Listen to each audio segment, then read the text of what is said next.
किया ना जिसके पास सलाइन तैयार करने के लिए लाइसेंस था ওরাই তো। আচ্ছা আমার ইচ্ছে হলো আজকে আমি এই পানাগড়ে একটা স্যালাইন তৈরি করে দেব, আমি পারবো বাজারে বিক্রি করতে?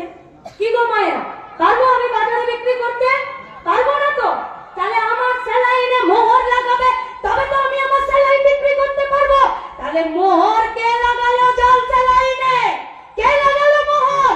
আর জাল স্যালাইনে মোহর লাগালো এই রাজ্যের স্বাস্থ্য দপ্তর, জাল স্যালাইনে মোহর লাগালো এই দেশের স্বাস্থ্য দপ্তর, যারা কোয়ালিটি চেক করে। আর তোমরা জাল ওষুধ জাল স্যালাইন চাপিয়ে দিলে, আর আমার গরিব মাটা মরে গেল।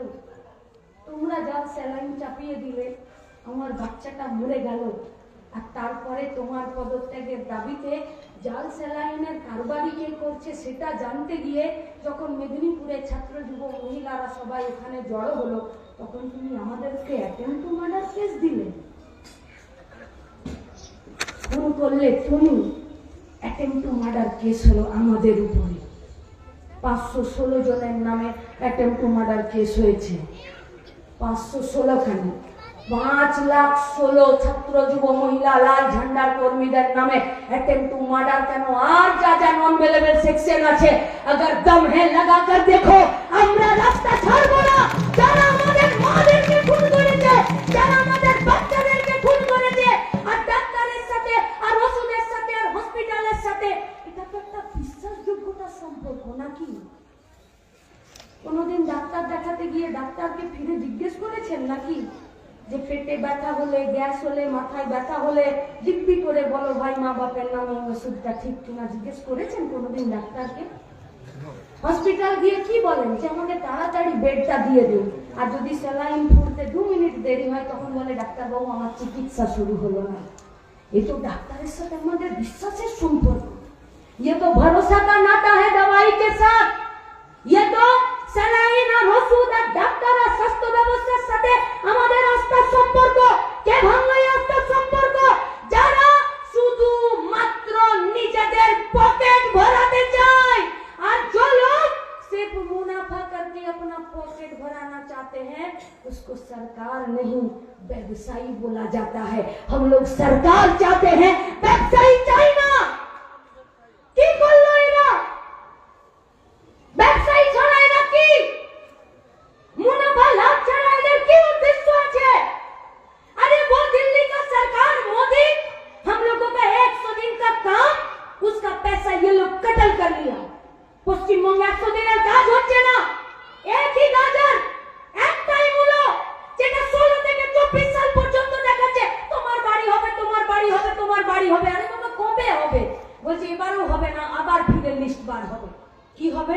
अब हम लोग लिस्ट तैयार करेंगे। किसका?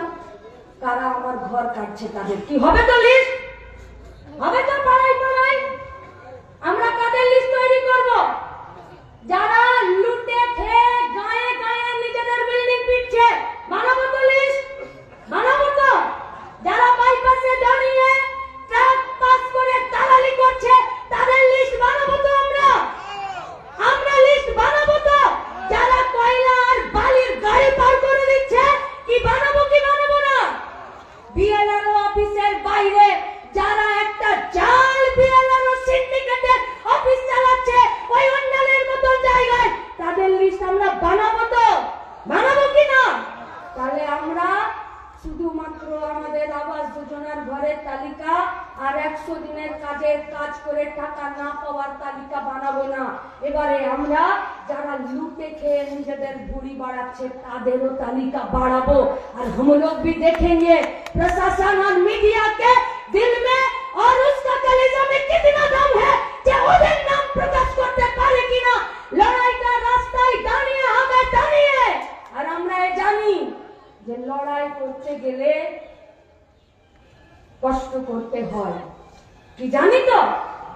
লড়াই করতে গেলে কারখানা থেকে বের করে দেয়। আমাদের অভিজ্ঞতা আছে তো? আছে তো অভিজ্ঞতা? লড়াই করতে গেলে দুর্নীতির বিরুদ্ধে 100 দিনের কাজ আর আবাস যোজনার ঘর থেকে ওরা আমাদের নাম কেটে দেয়। কি অভিজ্ঞতা আছে তো? লাল ঝান্ডার মিছিলে গেলে বাড়ি বাড়ি গিয়ে ওরা আমাদের ধমকি দেয়। ভুলে যায়নি তো? ভুলে যায়নি তো আমরা?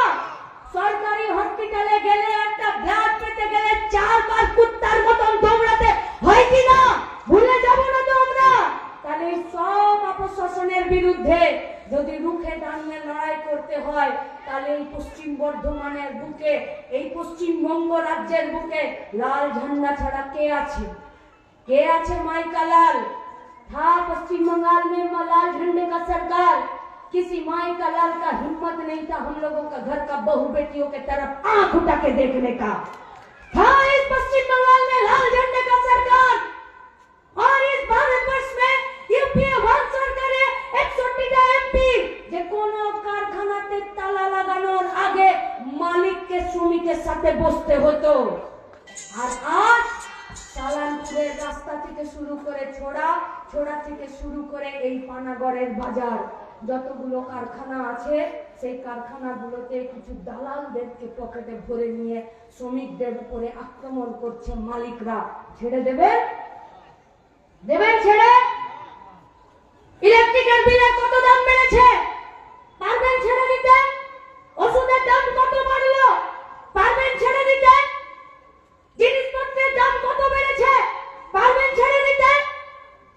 কষ্ট হচ্ছে না? কষ্ট সব তো মায়ের জাত বসে আছে, পরিবারে থাকা লোকজন বসে আছে, বাপেরা বসে আছে।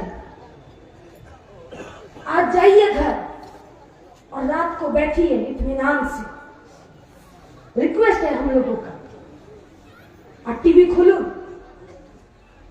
और टीवी खुले শুনুন যে যদি টিভিতে এরকম নিউজ হয় যে তোমার মেয়ের ডেড বডি পাওয়া গেছে, শরীরের উপরে অংশে গোলাপি রঙের কুর্তি ছিল আর নিচেরটা ল্যাংটা ছিল, পারবেন তো কানটা খোলা রেখে টিভির খবর শুনতে গিনতে? পারবেন তো? পারবেন তো শুনতে? কতগুলো হাড় ভেঙে দিয়েছিল, চুলগুলো গোছা গোছা ছিঁড়ে রাস্তায় ফেলে রেখে দিয়েছে। চুলে যে কাটা ক্লিপটা দেয় সেটার আধা অংশ গোপন অঙ্গের কাছে ফেলা ছিল আর আধা অংশ খুঁজে পাওয়া যায়নি পুলিশ ইনকোয়েস্ট রিপোর্টে। পারবেন তো শুনতে? যদি এগুলো শুনে কষ্ট হয়, তাহলে লড়াই করার জেদ আসবে না। আর যদি লড়াই করার জেদ আসে তাহলে সব ভেঙে তছনছ করে আমরাই পারবো পাল্টে দিতে। কারণ একমাত্র কষ্টই মানুষকে লড়তে শেখায়, আর সেই কষ্ট প্রত্যেকটা দিন এই পশ্চিমবঙ্গের মাটিতে আর ভারতবর্ষের মাটিতে গরিব খেটে খাওয়া মেহনতি মানুষকে পেতে হচ্ছে। তাই লড়াই, বদলে দেবার লড়াই